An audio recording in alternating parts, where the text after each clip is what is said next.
अगर आपने कभी रिएक्ट नहीं पढ़ा और रिएक्ट का आर भी नहीं पता तो ये कोर्स सिर्फ आपके लिए है। तो सबसे पहले मेरे क्वेश्चन है आपके लिए, अगर HTML, CSS और जावास्क्रिप्ट से वेबसाइट बन जाती है तो रिएक्ट की ज़रूरत ही क्या है? मेटा ने रिएक्ट बिल्ड ही क्यों किया और रिएक्ट सॉल्व क्या करता है? तो सब कुछ इस कोर्स में हम पढ़ेंगे, बिल्कुल बेसिक से लेकर एडवांस तक जाएंगे। ये कोर्स उनके लिए है, मैं आगे बताऊंगा ये कोर्स स्पेशल किसके लिए डिज़ाइन किया गया है। तो सबसे पहले आइए जानते हैं रिएक्ट है क्या।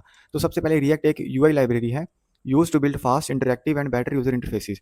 तो बेसिकली रिएक्ट एक जावास्क्रिप्ट की लाइब्रेरी है जिसका यूज़ करके हम इंटरफेसिस बनाते हैं वेबसाइट में। तो ये इसको मेटा ने ऑफिशियली इसको मेटा ने बिल्ड किया था। ये जानते हैं आगे इसके बारे में और अच्छे से पढ़ते हैं। कोर्स किसके लिए डिज़ाइन किया गया है? ये बिल्कुल ही कंप्लीट बिगिनर्स के लिए डिज़ाइन किया गया है जिनको रिएक्ट के बारे में कुछ नहीं पता। हाँ, उन्होंने सुना है रिएक्ट एक लाइब्रेरी है जिसका यूज़ करके हम वेबसाइट बनाते हैं, तो ये उनके लिए है। और फ्रंट एंड डेवलपर्स है जो अभी स्विच करना चाहते हैं, किसी और टेक्नोलॉजी में काम कर रहे हैं पर वो चाहते हैं कि हम रिएक्ट में काम करें, उनके लिए भी ये बेटर ऑप्शन है। उनके लिए भी ये कोर्स डिज़ाइन किया गया है। और स्टूडेंट एंड फ्रेशर के लिए तो है ही है, और जॉब सीकर्स के लिए भी है जो चाहते हैं कि वो इंटरव्यू, अगर उनका इंटरव्यू आ रहा है तो इंटरव्यू को क्रैक कर सके इस कोर्स से। रिएक्ट का यूज़ क्यों करना चाहिए? तो हम सभी ने HTML, जावास्क्रिप्ट और CSS तो पढ़ी ही है। तो आइए समझते हैं HTML, CSS, जावास्क्रिप्ट का यूज़ करके और रिएक्ट का यूज़ करके दोनों में डिफरेंस क्या है। तो सबसे पहले आप देख सकते हैं लेफ्ट हैंड साइड पर हमारे पास एक जावास्क्रिप्ट का स्निपेट है जिसमें हमने एक वेरिएबल डिक्लेयर किया है काउंट, और एक फंक्शन है अपडेट काउंट नाम से। और हम HTML में एक एलिमेंट को गेट कर रहे हैं जिसकी आईडी है काउंट, और उसको इंक्रीमेंट कर रहे हैं काउंट। तो इसमें बेसिकली करते हैं नॉर्मल, तो हम बेसिकली क्या करते हैं HTML में हम खुद से मैन्युअली अपडेट करते हैं डॉम एलिमेंट्स को। पर रिएक्ट में ऐसा नहीं होता।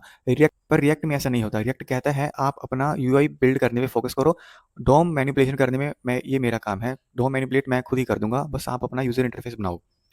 तो मैनुअली यहाँ पे डिसएडवांटेज क्या है? Manual DOM manipulation, more code, hard to maintain, performance issue.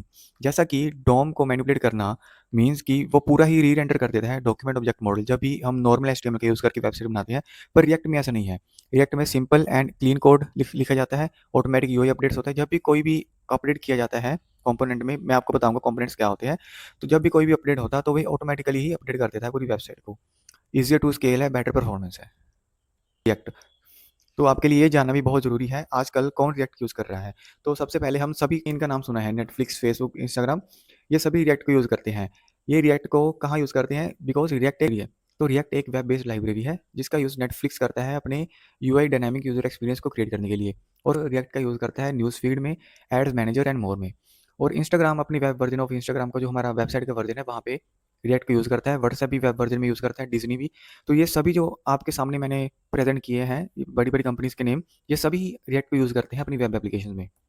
आप तो रिएक्ट को पढ़ने से पहले आप इन 3 टेक्नोलॉजीज़ का पता होना चाहिए, HTML, CSS एंड जावास्क्रिप्ट। इनका कुछ ज़्यादा एडवांस नहीं, आपको सिर्फ बेसिक ही पता होना चाहिए इनका। जैसे कि HTML के टैग्स क्या होते हैं, heading, paragraphs, links, images, list, form basics. I hope आपको ये पता ही होगा, ये बहुत ही बेसिक है। एंड CSS में आपको क्या पता होना चाहिए? सिलेक्टर्स, जैसे कि हम किसी भी टैग को कैसे सिलेक्ट करते हैं CSS में, उसका क्लास नेम, ID, टैग का name, colours and background colour, padding, margin, flex box, responsive. अगर रिस्पॉन्सिव नहीं पता तो डोंट वरी। और जावास्क्रिप्ट में आपको क्या पता होना चाहिए? जावास्क्रिप्ट में आपको पता होना चाहिए वेरिएबल्स को कैसे डिक्लेयर करते हैं, डेटा टाइप्स कौन से होते हैं, जैसे कि number, Boolean, array, objects. Functions को कैसे डिक्लेयर करते हैं, क्योंकि फंक्शंस ही यूज़ होते हैं रिएक्ट में ज़्यादातर, जिनको कंपोनेंट्स बोला जाता है। कंडीशनल स्टेटमेंट्स भी वो यूज़ होती हैं, जैसे कि if, else, else if, array भी यूज़ होता है। तो आपको इस इंट्रोडक्शन वीडियो से पता चल गया होगा रिएक्ट क्या है। तो आने वाली वीडियोज़ में आपके लिए डेली एक वीडियो अपलोड करूँगा, आपने कंसिस्टेंसी के साथ वो वीडियो देखनी है, जिससे कि आप जल्दी से इंटरव्यू को क्रैक कर सकें। अगर आप किसी और टेक्नोलॉजी में काम कर रहे हैं और स्विच करना चाहते हैं तो आप जल्दी से ही रिएक्ट को सीख सकें, क्योंकि रिएक्ट सीखना एक ईजी है, ये कोई मुश्किल काम नहीं है। So thank you. So please subscribe my channel and follow my Instagram page. Thank you.